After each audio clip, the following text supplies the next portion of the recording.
جوانترین و گەرم و گەشترین سڵاوەکانتان پێشکەش بینەرانی خۆشەویستی تەلەڤیزیۆنی کۆمەڵە.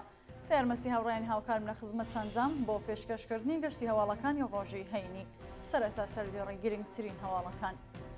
دەست بەسەرکردنی کاتی دایش شەریفە و هاوڕێکانی لە کامیاران، بانکشتی هەواڵنێرێکی خەڵکی پیرانشار بۆ ئیدارەی سەعات، سەپاندنی دووبارەی سزای ئاعدام بەسەر نائێب عەسکەری لە ورمێ، گیانە دەستانی دوو هاوژین بەهۆی گازگرتووی لە شارۆچکەی ڕەبەت، چالاکی کۆمۆنیستەکانی تاران دژ بە هاوسەرگیری منداڵان لە تاران، گەیشتنی نرخی سەبەتی معیشەت بۆ 28 ملیۆن و 900 هەزار تمەن و درێژە ناڕزایەتی کەشاوەرزان لە ئەوروپا.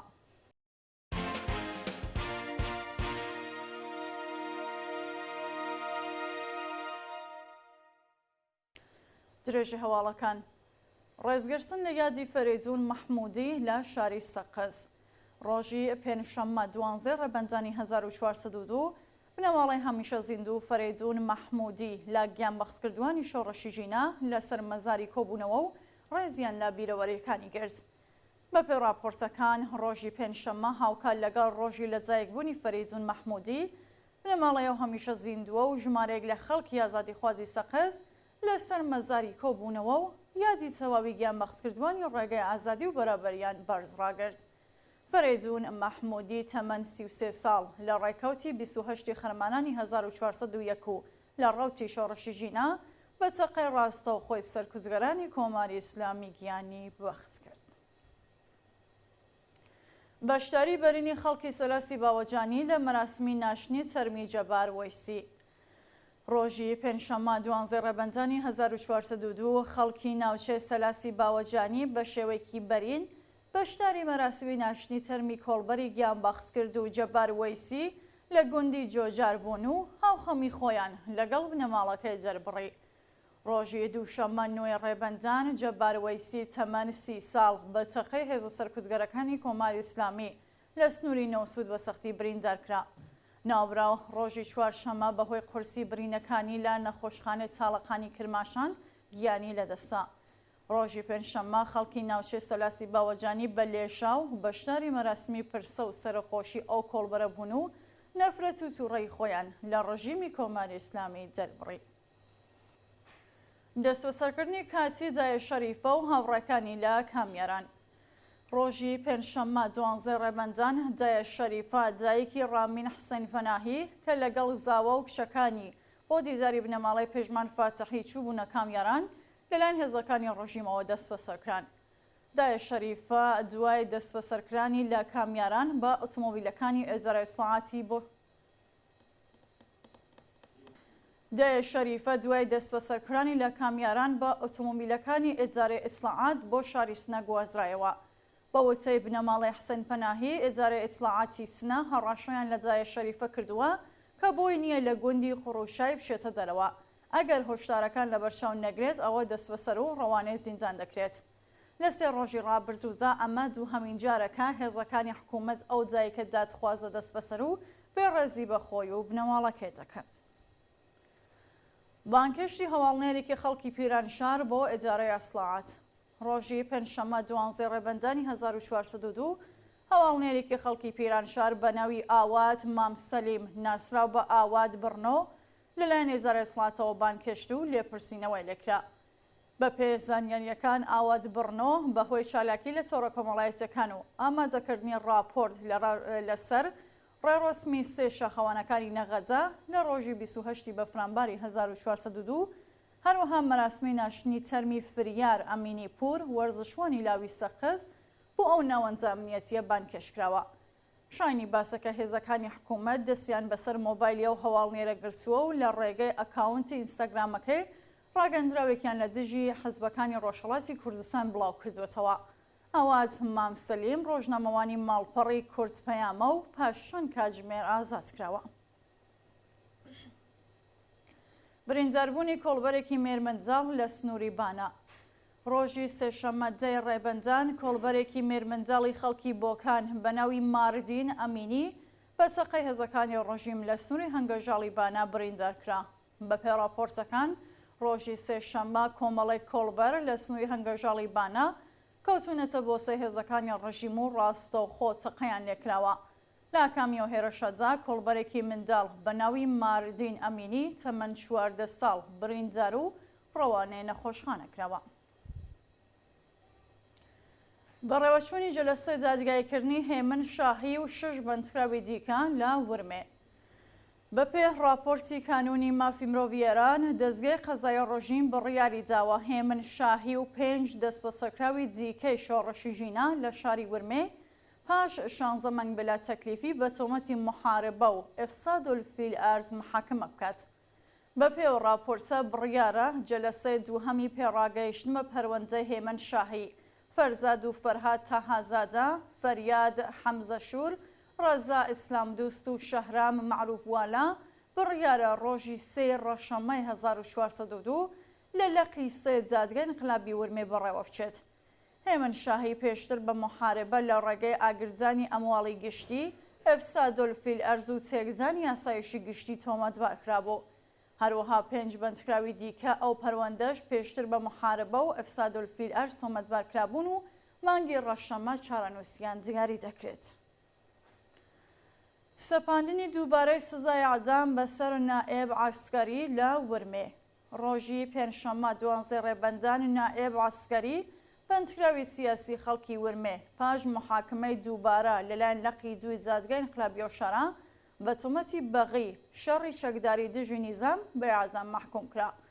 نائێب عەسکەری تەمەن 47 ساڵ لە ڕێکەوتی 26 خاکە لێوەی 1402 بە شێوەی نهێنی لەلایەن لەقی 2 دادگای انقلابی ورمێ بە تۆمەتی محاربە بە ئەعدام محکوم کرا. پاش قبولکردنی دادخوازیەکەی بۆ پێداچوونەوە بۆ حکومە لە هەمان دادگا، تۆمەتەکەی لە محاربەوە بۆ بەغی گۆڕدرا و مانگی ڕەزبەری ئەمساڵ بۆ دووهەمین جار بە ئەعدام محکوم و ئەگەری هەیە لە سێدارە بدرێت. ناڕوونی چارەنووسی دلێر زاهدی لە گرتوخانەی دەسەڵاتی مەریوان.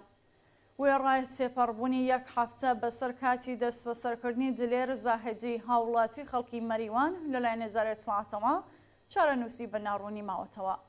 ڕۆژی هەینی 6 ڕێبەندانی 1402 دلێر زاهدی تەمەن 45 ساڵ لە شاری مەریوان لەلایەن نێزارەتی دەسەڵاتەوە بەبێ بەڵگەی قەزایی دەست بەسەر و دەست بەسەر ئۆتۆمۆبیلی و مۆبایلەکەی داگیراوە. ناوبراو لە ماوەی بەندکردنیدا لە دەستڕاگەیشتنەوە پارێزەر و چاوپێکەوتن لەگەڵ بنەماڵەکەی بێبەش و بە دووەداچوونی کەسوکاری تا بامڕۆ بەیاکان بووە. گیانەدەستانی دوو هاوژین بەهۆی گازگرتووی لە شارۆچکەی ڕەبەت. ڕۆژی پێنجشەممە 12 ڕێبەندانی 1402 دوو هاوژینی تەمەن 50 ساڵی دانیشتووی شارۆچکەی سەنعەتی ڕەبەت بەهۆی گازگرتووی گیانیان نەدەستا. ڕۆژی ڕابردوو دوو هاوژینی تەمەن 50 ساڵی دانیشتووی شارۆچکەی سەنعەتی ڕەبەت کە لە بەشی پارێزگای پاڵاوگەی ئاوی ئەو شارەکاریان دەکرد بەهۆی گازگرتووی گیانیان نەدەستاوە. کەرەستەی گەمکردنەوەی نائستاندارد لە بەرچاو نەگرتنی ڕێنمایەکان و دابین نەکردنی ئیمکاناتی ڕەفاهی لەلایەن خاوەنکارەوە هۆکاری سەرەکی ئەو ڕووداوە بووە. چالاکی کۆمۆنیستەکانی تاران دژ بە هاوسەرگیری منداڵان لە تاران. ڕۆژی پێنجشەممە 12 ڕێبەندان کۆمەڵێک لە کۆمۆنیستەکانی تاران دژ بە هاوسەرگیری لە سەمەنی منداڵیدا چالاکیان ئەنجامدا و بۆ ئێدارەی شۆرایی تەبلیغاتیان کرد. هەستەی ئەخگەران و کۆمیتەی نهێنی ژنانی تاران لە چالاکیەکدا تراکت و بڕوشوریان بە مەزموونی بەرەنگاربوونەوە لەگەڵ هاوسەرگیری منداڵان چاپ و بڵاو کردەوە. هەروەها لەسەر هۆکارەکانی پەرستاندنی ئەو دیاردەیە زانیاریان بە کۆمەڵگادا.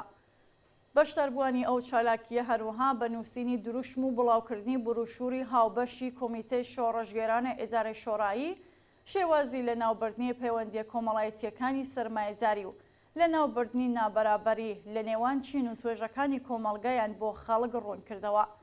لە تراکتەکاندا بە ئاشکرا وسراوەکە ئێستا کاتیەوە هاتووە کە خەڵک بەڕێوەبەری کارخانەکان، زانکۆکان، ئێدارات، گەڕەکەکان و شارەکان بەدەست بگرن. گەیشتنی نرخی سەبەتی معیشەت بۆ 28 ملیۆن و 900 هەزار تمان. دەستگای هەواڵنێری ئیلنا ڕۆژی پێنجشەممە 12 ڕێبەندان لە راپۆرتێکدا ڕایگەیاندکە نرخی سەبەتی معیشەت لە گۆڕە شارەکانی ئێران بۆ 28 ملیۆن و 900 هەزار تمان هەڵکشاوە. بە پێوە راپۆرتە فەرامەرز تۆفیقی شالاکی کرێکاری بەشدار لە کۆبوونەوەی دیاریکردنی ڕێژەی حەقدەستی کرێکاران ڕایگەیاند لە ئێستادا سەپەتی معیشەت لە گەورە شارەکان و بە لە بەرچاوگرتنی پشکی مەسکەن گەیشتووەتە 28 ملیۆن و 900 هەزار تمەن. لە شارە بچووکەکانیش نرخی سەبەتی معیشەت سنوورەکانی 22 بۆ 23 ملیۆن تمەنی تێپەڕاندووە. ئەوە لە حاڵێکدایە کە ڕێژەی حەقدەستی کرێکاران 1 لەسەر 3 ئەو نرخەیە و کرێکاران ناچارن زۆربەی ڕۆژەکانی مانگ کەمترین خۆراک بخۆن و چیتر ناتوانن جلوبەرگ و پێداویستێت جەرمانی و بێهداشتیەکانیان جابین بکەن. درێژە ناڕزایەتی کەشاوەرزان لە ئەوروپا. ڕۆژی پێنجشەممە 12 ڕێبەندان کەشاوەرزان لە وڵاتانی فەڕەنسا، بێلژیک، هۆلاند، ئیتالیا، پۆرتۆغال، ئیسپانیا، ئاڵمان، ڕۆمانی، بۆلغارستان و لەهستان دژ بە خراپی زۆخی معیشەت درێژیان بە مانگرتندا. بەپێ راپۆرتەکان کەشاوەرزانی بێلژیکی بە تراکتورەکانیان لە بەردەم پەرلەمانی یەکێتی ئەوروپا لە شاری بروکسێل کۆبوونەوە و بە ئاگردانی کوڵەش و بەرهەمە کشتوکاڵەکانیان هەروەها هەڵدانی هێلکە بەسەر دەلاخەکانی ساختمانی یەکێتی ئەوروپا ناڕزایەتی خۆیان لە سیاسەتەکانیەوە اتحادیە لە بواری ئابووری، ژینگە و کۆمەڵایەتی نیشاندا. ڕۆژی ڕابردوون وێنەرانی وڵاتانی ئەندام لە پەرلەمانی یەکێتی ئەوروپا لەسەر ئەم بارودۆخە کۆبوونەوە و بڕیاریاندا بەشێک لە جاخوازی کەشاوەرزان جێبەجێ بکەن، بەڵام کەشاوەرزان لەسەر شەقامەکاندا ماونەوە و ڕایان گەیاند کە هەنگاوی کردەوەیان ئەوێت نەک قسەکردن. کەشاوەرزانی ئەوروپا خوازیاری کەمکردنەوەی باج، قەدەغەی هاوردەکردنی بەرهەمی کشت و کاڵی دەرەکی، پێدانی پشکی سوتەمەنی و زیادکردنی هەغدەست بوون. دووە هەواڵ خۆپشاندانی بەهێزی کرێکاران لە یۆنان. ڕۆژی پێنجشەممە 1 ڕێبەندان کرێکارانی ساختمانی لە یۆنان دژ بە دۆخی خراپی پیشەی و معیشەتی لە شاری ئاتێن خۆپشاندانیان کرد.